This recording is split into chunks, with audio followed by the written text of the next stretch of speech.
I don't think it's the type of hitter that will enhance this lineup. I don't think it's the athleticism that would enhance this team. The defense that would enhance this team, I think it would just be somebody to pick up, in my opinion.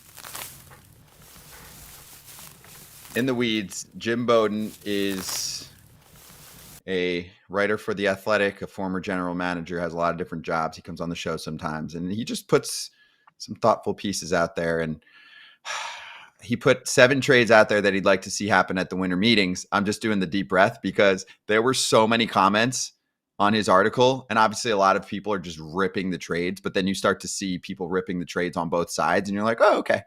So I'm not saying they're all beautiful. I definitely have some critiques, which is what makes this fun. Let's do this, guys. Let's show the trades first. And then we'll let you pick one you like, one you don't like, and we'll go from there. So there's way more details within these, and that's what we'll dive into. But he's got the Red Sox getting Crochet from the White Sox, and the return is very interesting.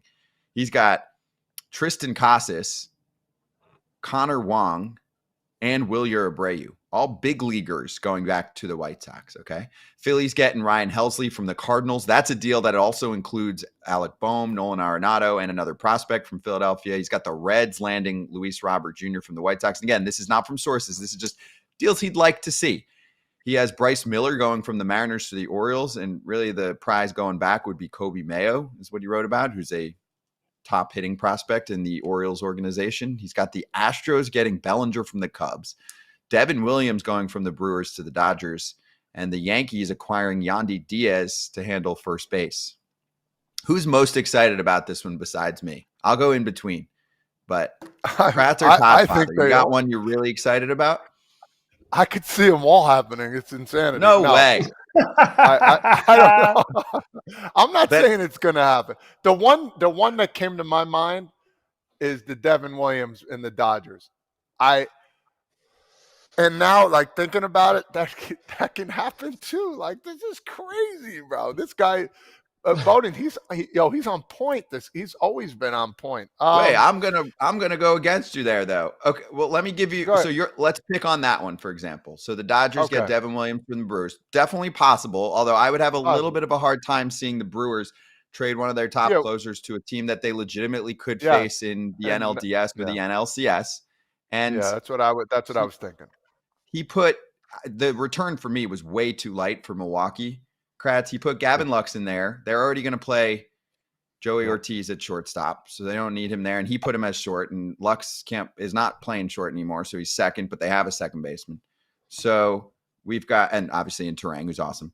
And then he put Justin Robleski, the 24-year-old lefty, in there. I'm like, whoa. If I'm the Brewers, I think you're better off getting 2 pitching prospects deeper in the Dodgers system. You know, they don't have to be guys that contribute right away for Milwaukee. They've got plenty already. They've got a good roster, but those names don't fit for me. Robleski fits as a secondary piece.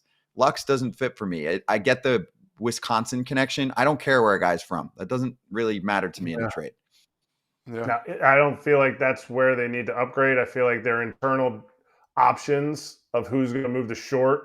We heard Pat Murphy talk about going, Joey Ortiz can pick it a little bit. You talk about Terang possibly. To me, I think what I liked about it was the fact that what do the Dodgers have in excess? Starting pitching. Can they get one of those younger, controllable starting pitchers who's healthy in that deal? I'm not saying that they go with a Bobby Miller or a Dustin May type, because I don't think Dustin May is going to necessarily start, but the team has that. So I think there could be somebody in there that's going to be a super low-level prospect and then somebody that hops right into their rotation. I'll give you one I like, Todd Father, but the only one side of it, okay? Yeah, and then we'll stop. No. Yeah. So I've been strong on this.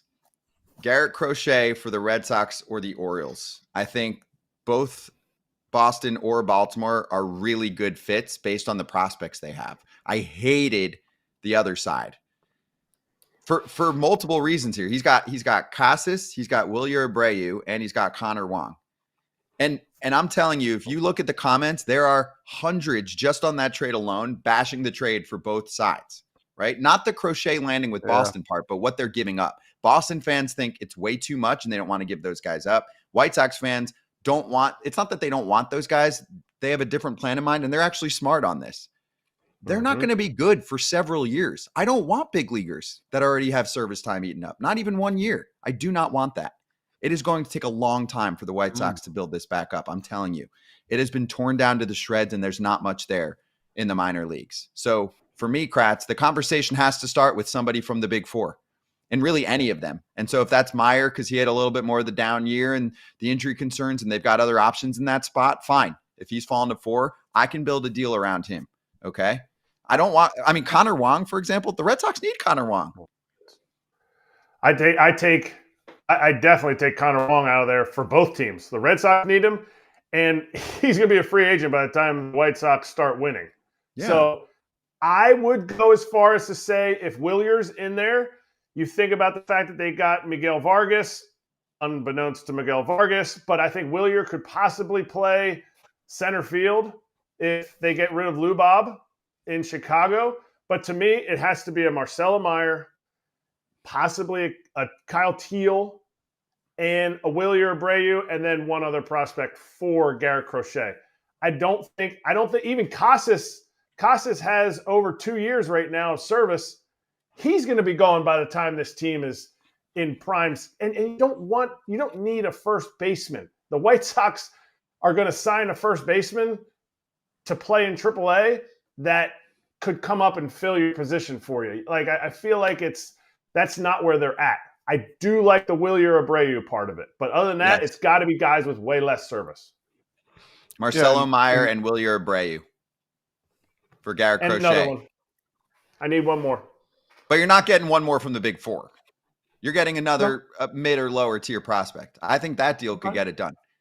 I do. And some people that are knocking Crochet on the Boston side in comments, you're crazy. I mean, he could be a number 1 for your team at a bargain price. You just lost a lefty that struck out the world and won the Cy Young. So don't screw it up again and lose out on another lefty to your division, because that's where he's going to go. He's going to go to Baltimore. I know Philly had the deal kind of in place, but the Phillies wouldn't put Andrew Painter in there. So that would be fine if the Red Sox, lost out to a National League team. You cannot lose him to Baltimore. You cannot. And here's my thing about it. And Scotty, you brought up, I want minor leaguers. Okay, dude, this guy, he's established right now. He's one of the top left-handed pitchers in baseball. Excuse me. Give him the minor leaguers. They're still suspects at the end of the day. Kratzy, I think you would agree with me here, dog. You've been around the block a lot. If out of those 4 top minor leaguers, give them 3 top 20 guys, give them another top 50 guy you got, or suspectfully who you think it is. Give them those guys. Guess what? You got a guy for years to come, or hopefully years. You'll have him for, some odd years, and then you have to sign him back. Give him Crochet, get him, sign him for a long term. You got minor league guys. Most of those guys won't even make it. They'll get up there, but they won't stay long. I promise you that. It doesn't happen that way in baseball for many. How did the Sale trade go with the White Sox, Todd?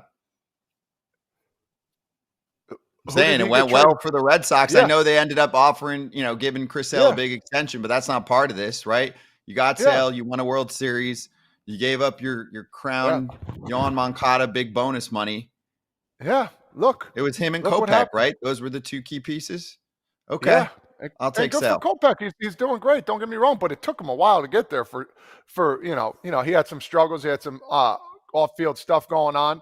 Great kid, man. I loved him when he came up. I was there with him. But this guy right here is an absolute stud. If they want 4 of your top prospects, give them 4 of them. This guy is a beast. Oh, we're not going to give you, John Smith. John Smith is rated number 2. We can't give you him. You can take him. Go ahead. And I'll throw in a major leaguer too, because Tristan Castis, he needs to go to another team, man. He needs a different view. He does. I disagree with that. All right, they love him in Boston too. I'm not saying they don't love him, but he needs to get going. This dude is a beast of a hitter, and I've seen him with USA ball. I know it's not major leagues, but I've seen this guy take off, and he hasn't taken off yet. He hasn't been the Tristan Cassis that I know, and I think a change of scenery would be nice for him.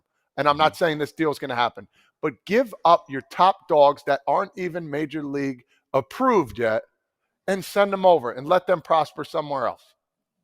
That's my feeling on the whole minor league for a big leaguer that's established. This holiday season, I want to give a gift to my loved ones that makes them feel special and unique. That gift is StoryWorth. Here's how it works. Each week, StoryWorth emails your loved one a thought-provoking question that you get to help pick. Things like, what's the bravest thing you've ever done? And what's the farthest you've ever traveled? All your loved one needs to do is respond with a story. Long or short, it doesn't matter. After that year of fun, StoryWorth compiles those stories and photos into a beautiful keepsake hardcover book that you'll be able to share and revisit for generations to come. This is the perfect book to pass along at family gatherings or read with your kids. It is beautifully orchestrated by StoryWorth, and that's why it has more than 35,000 five-star reviews on Trustpilot, with millions of stories preserved since they were founded over 10 years ago. With StoryWorth, I'm giving those I love most a thoughtful, personal gift from the heart and preserving their memories and stories for years to come. Go to storyworth.com/foul and save $10 on your first purchase. That's storyworth.com/foul to save $10 on your first purchase. Two more for me here. One that I think Todd would like, and probably the one that I thought was the most reasonable, even though it's interdivision, is Yandy Diaz to the Yanks. I mean, I think if they don't get Bellinger, that's actually a really good option for them and a great on-base percentage guy, a guy who has shown signs of good enough pop. You don't need a 40-homer guy at first base. The Yankees want a guy who's going to put a good at-bat together. Yandy Diaz can do that. I think he could step it up a notch if he's within that Yankee lineup. So if they get Bellinger, they could still do both. Bellinger could be center field and eventually a first baseman, and Yandy Diaz could be their first baseman for now. And then lastly, Kratz, you don't like it? Why? I don't like it. I don't think it adds what the Yankees need. And I'm a huge Yandy Diaz fan, teammate for an entire season, twice. I agree. I don't think it's the type of hitter that will enhance this lineup. I don't think it's the athleticism that would enhance this team. The defense that would enhance this team, I think it would just be somebody to pick up, in my opinion. Okay. And then, I talked about Bellinger already in the past. I think he's going to get dealt, but not to the Astros. And then lastly, the Orioles trade he has is Bryce Miller for Kobe Mayo. I don't think that's enough to get a deal done for the price of starting pitching these days. Bryce Miller has a chance to be a long-term number 2 starter, and he's got plenty of team control left. And I get that Kobe Mayo is a pretty big deal hitting prospect, but you're going to need to offer a lot more than that. And I just don't think it's realistic because the Mariners need to hold on to their core 5-6 pitchers. They do. I know that they have to improve the offense, but this is not the way. They actually have a pretty good farm system now. Trade prospects. They can't trade their starting pitching that just got to the bigs, has proven that they belong. Because also, chances are 1 or 2 of those guys are going to get hurt this year, and it could tumble really quickly for them.